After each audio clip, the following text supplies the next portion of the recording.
অসম্মানই আমরা করতে পারবো না, কেননা আমরা কিন্তু আমাদের দাঁড়িয়ে আছি কিন্তু আজকে এটা কিন্তু আমরা এখানে আমরা স্বীকার করেছি যে আমাদের আজকে বাংলাদেশ ক্রিকেটে যখন আমাদের ক্রিকেট বোর্ড আমরা খুব বেশি স্ট্রং ছিল না, তখন কিন্তু এই ক্লাবগুলো কিন্তু এই আমনি বোর্ডের নাম আপনারা আগে থেকে জেনে থাকেন যে আমাদের কিন্তু এই ক্লাব ক্রিকেট নিজেদের পয়সা খরচ করে কিন্তু এই বাংলাদেশ ক্রিকেটকে এগিয়ে নিয়ে এসছে।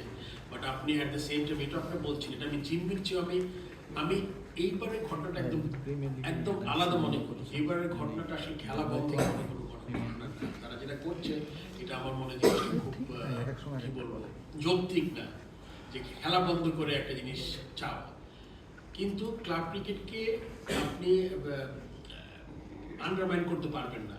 এবং কিন্তু আপনি যেটা বলেছেন, আমাদের ক্লাব ক্রিকেটকে নিচু না করার থেকেও আমাদের এখন সময় এসছে আঞ্চলিক ক্রিকেটকে আরো স্ট্রং করা, সো দ্যাট আমরা ক্রিকেটটা যাতে বাংলাদেশে ছড়িয়ে যায়।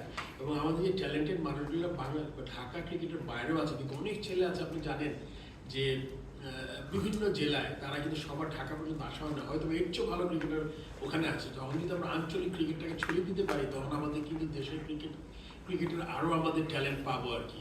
এটা ক্লাব ক্রিকেটকে দমানোর জন্য না, এমনিও কিন্তু আমাদের দরকার এখন ক্রিকেটকে আরও ডিসেন্ট্রালাইজ করে বিভিন্ন জায়গায় ছড়িয়ে দেওয়া।